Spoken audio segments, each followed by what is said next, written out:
भाइयों बहनों और मित्रों, नमस्कार। बहुत दिनों के बाद आज एक वीडियो लेकर आपके पास आया हूँ, पर कुछ दुखी होकर आया हूँ। अपना दुख बताने आया हूँ और दुख का कारण है यह सामने दिख रहा जंतु। इन दिनों इसके प्रकोप के कारण बहुत परेशान हूँ, बहुत दुखी हूँ। इसका नाम है सहस्त्रपाद। अंग्रेजी में इसे मिलीपीड के नाम से जानते हैं। मिलीपीड का हिंदी अनुवाद अगर आप गूगल सर्च करके पता करें तो अधिकतर जगहों पर गलत जानकारी मिलेगी। मिलीपीड को भी हिंदी में गुजर, कनखजुरा आदि नामों से अनुवादित किया जाता है, जो गलत है। गुजर कनखजुरे अंग्रेजी में सेंटीपीड्स कहलाते हैं, यानी 100 पैरों वाला जंतु। परंतु मेरे कष्ट का कारण तो गुजर नहीं, कनखजुरे नहीं, सेंटीपीड्स नहीं।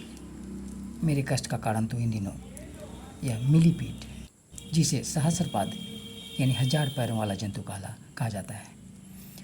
1000 पैरों वाला इन्हें भले ही कहा जाता हो, पर सच यह है कि अभी से कुछ दिनों पहले तक खोजी वैज्ञानिकों को ज़्यादा से ज़्यादा 750 पैरों वाला मिलीपीड की प्रजाति ही पता था, जो कभी कैलिफोर्निया में मिला था। पर अभी हाल में ही ऑस्ट्रेलिया में कहीं ज़मीन के 60 मीटर नीचे 1306 पैरों वाली मादा मिलीपीड दिखी है और इसी प्रजाति का नर अधिकतम 818 पैरों वाला मिला है। तो अब मिलीपीड का मिलीपीड यानी सहस्त्रपाद कहलाना सबसे उचित है, लिटरली करेक्ट है, क्योंकि 1000 क्या, अब तो 1306 पैरों वाला भी मिल गया है। परंतु मेरी परेशानी का कारण इनका 1000 पैरों वाला होना नहीं है। अगर इनकी प्रजातियों में किसी के पास 1000 पैर हैं तो रखें हैं अपना 1000 पैर, हमें कोई आपत्ति नहीं। जो प्रजाति हमारे वीडियो में दिख रही है ना, यह काली वाली, पीले धब्बों की कतार वाली, इनके शरीर से दुर्गंध निकलती है।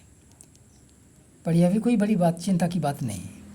इनकी आबादी बड़ी तेज़ी से मल्टीप्लाई होती है, दिन दूनी रात चौगुनी, करीब सबसा इसी तरह। यह भी कोई चिंता की आपत्ति की बात नहीं होती। पर परेशानी की बात यह है कि पुरानी देहाती प्रजाति ये लाल वाली अपनी देसी वैरायटी, इसके लक्षण के ठीक विपरीत यह काली वाली प्रजाति जो पिछले करीब 10 सालों से हमारे इलाके में देखने को मिलती है, इनकी संख्या जब बढ़ती है तो यह अपने दायरे में न रहकर हमारे हर ठिकाने पर, हर स्थान पर धावा बोलने चल देती है। साफ़ सुथरे पेव्ड आउटडोर से लेकर बरामदे और सीढ़ियों से लेकर कमरों, किचन प्लेटफॉर्म से लेकर डाइनिंग टेबल और बेडरूम तक, दीवारों से लेकर सीलिंग और रूफटॉप तक, सब जगह ये पहुंचना चाहते हैं और पहुंच भी जाते हैं अगर तत्परता से इन्हें ना रोका गया तो। फर्श या राह पर चलते हुए हर कदम पर इनका ख्याल न रखा गया तो हर दूसरे, तीसरे या 5वें कदम पर कोई ना कोई मिलीपीड हमारे पैरों से कुचल कर मर जाएगा। जी हाँ, इनकी बढ़ी हुई आबादी का प्रकोप कुछ इसी तरह का होता है।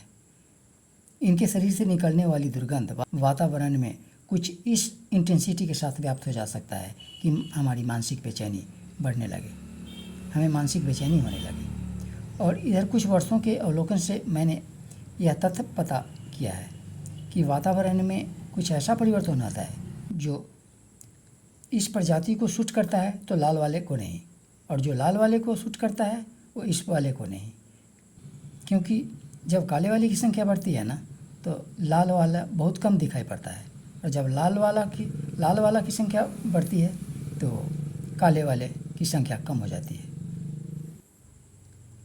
लाल वाले की संख्या बढ़ने से कोई खास परेशानी नहीं बढ़ती, क्योंकि वे अपने दायरे में ही सीमित, संघनित होकर एकत्रित रहते हैं और हमारे साफ़ सुथरे जगहों पर कभी धावा नहीं बोलते, किचन, कमरों या घर में दखल देने नहीं आते हुए।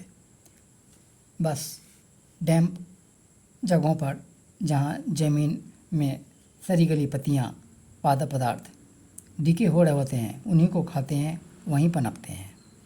लेकिन ये काले वाले तो वहाँ रहते ही हैं और वहाँ से अन्यत्र भी हमारे जगहों पर भी बिखरने चले आते हैं। एक और बात जो मैंने गौर किया है वह यह कि काले वाले मिलीपीड्स का अधिकतर प्रौढ़ावस्था वृद्धावस्था को प्राप्त हिस्सा ही कॉलोनी से हटकर बिखरने, इधर उधर भटकने का लक्षण दिखाता है। और मैं यह अनुमान करता हूँ कि शायद इसका कारण इनके शरीर से निकलने वाले जहरीले बदबूदार पदार्थ जैसे हाइड्रोजन साइनाइड की उम्र के साथ बढ़ोतरी है। यह बढ़ोतरी हो सकता है इनकी कॉलोनी या प्रजाति की साइनाइड मैनेजमेंट कैपेसिटी को लांघकर उनके लिए खतरनाक हो जाती हो, जिससे बचाव के लिए प्रौढ़ और वृद्ध मिलीपीड्स अपना जीवन कॉलोनी से अलग कर लेते हैं। कुछ वैसे ही जैसे पुराने समय में वृद्ध लोग गृहस्थाश्रम त्याग कर स्वेच्छा से सन्यासी बनकर वन की ओर प्रस्थान कर जाते थे। अगर ऐसा है तो अपने उपनिवेश और अपनी प्रजाति के नाम इनका इस तरह का त्याग और समर्पण कुछ तो हमारी तरफ से सम्मान और श्रद्धा का हकदार है।